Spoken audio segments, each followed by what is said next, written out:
트럼프 전 대통령이 성추문 입막음 돈 의혹 사건 관련해서 배심원단으로부터 34개 혐의에 대해서 모두 유죄 판결을 받았습니다. 장현주 변호사님, 네. 미국 역사상 네. 처음으로 유죄 판결을 받은 전직 대통령이 된 건데, 근데 이런데도 대선 출마는 할 수 있다면서요? 그렇습니다. 이제 미국 수정헌법 14조에 따르면요, 미국 대선에 출마하기 위한 자격을 35세 이상이고 이제 미국에서 거주를 15년 이상 하고 자연 출생 시민권자라고 규정을 하고 있습니다.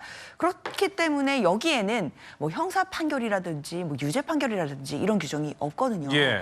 그렇다면 트럼프 전 대통령 같은 경우에는 뭐 유죄 판결은 지금 이미 받은 상태고 그거로 인해 형을 받더라도 뭐 실제로 실형을 받아서 수감이 되더라도 대통령으로 출마하고 만약에 당선된다면 대통령직을 수행하는 데는 일단 법상으로는 문제가 없는 상황입니다. 그러면요, 아직은 가정이지만 뭐 실형이 나올지 안 나올지도 모르는 거지만 실형이 나와서 옥중에서 우리가 아까 제목이 지금 옥중 당선이었잖아요. 옥중에서 당선이 되면 그러면 감옥에서 대통령직을 수행을 하는 건가요? 사실 이게 세계적으로도 찾아보기 어려운 사례이고 미국에서도 지금 유례가 없는 상황이기 때문에 미국 언론에서도 이 관련된 해석들을 여러 가지를 내놓고 있긴 합니다. 예. 일단 7월 11일에 형이 나오게 되는데요. 그 형량 자체가 실형이 나오기 어려울 거다라는 예측이 많은 것이 일단 전과가 없고 그리고 고령인데다가 유력한 대선 주자이기 때문에 실형이 나오기는 어렵지 않겠나라는 이야기도 있지만 실형이 나올 가능성도 분명히 존재합니다. 예. 그러나 만약에 옥중에서 당선이 되게 된다라고 한다면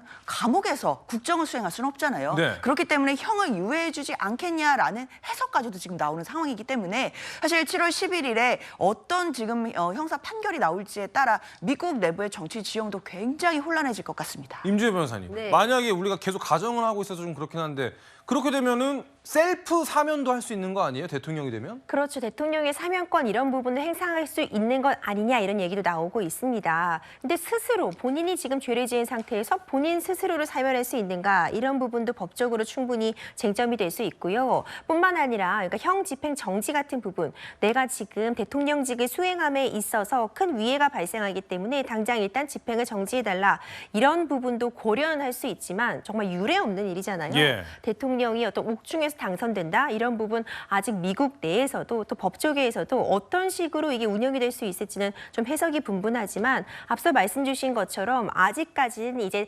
배심원단이 유죄의 판결을 내린 겁니다. 유죄에는 굉장히 여러 가지 형을 또 내릴 수 있잖아요. 예. 그러니까 지금 받고 있는 혐의 이 성추문에 대해서 이 부분을 덮기 위해서 어떤 막대한 금원을 지급하면서 이 부분을 본인의 변호사비처럼 서류를 조작했다는 이 혐의에 대해서 이제 어느 정도 형이 선고될지는 최대 4년까지 가능하다는 지금 이론상은 나와 있지만 어떤 판결이 내려질지는 이제 판결 기다려봐야 될 것 같습니다. 예. 일단 트럼프 전 대통령은 아직까지는 자신만만한 모습입니다.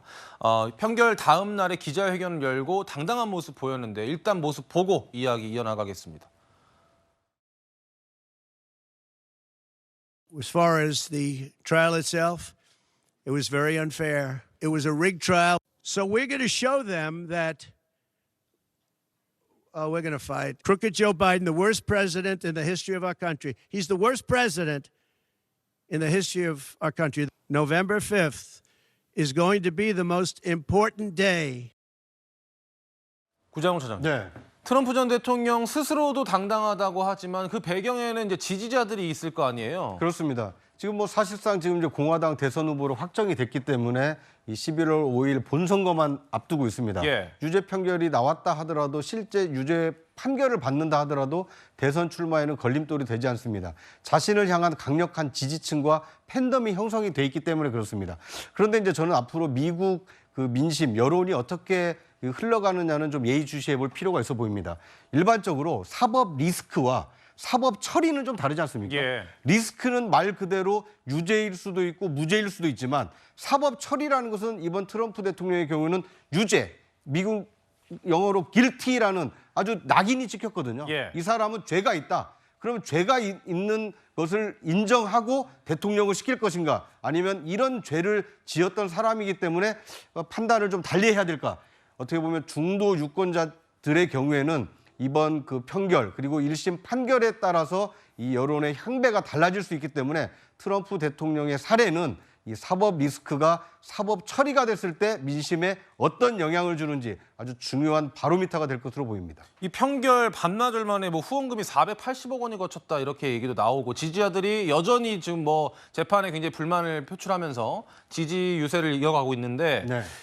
일단 대선은 아직 멀었기 때문에 당장 이 앞에 나올 여론조사 지지도는 어떻게 될 거라고 보세요? 일반적으로 지금까지 나온 여론조사를 놓고 보면은요, 만약 유죄가 나왔을 경우에 계속 지지할 것이냐 아니면 지지를 철회할 것이냐 이렇게 물었을 때 한 자릿수 조금 안 되는 한 6% 정도 되는 지지층이 지지를 철회할 것이다라고 예고를 했습니다. 예. 그 예고가 현실화된다라면 이 트럼프 대통령과 바이든 대통령의 어떤 치열한 근접했던 여론조사 수치가 조금 벌어질 가능성이 있기 때문에 앞으로 나오는 미국 대선 여론조사 향배에 따라서 이 11월 5일 미국 대선의 이 당락이 결정되지 않을까 이렇게 예상이 됩니다. 알겠습니다. 미국 선거와 미국 재판도 한번 지켜볼 만한 지점이 아닌가 싶습니다.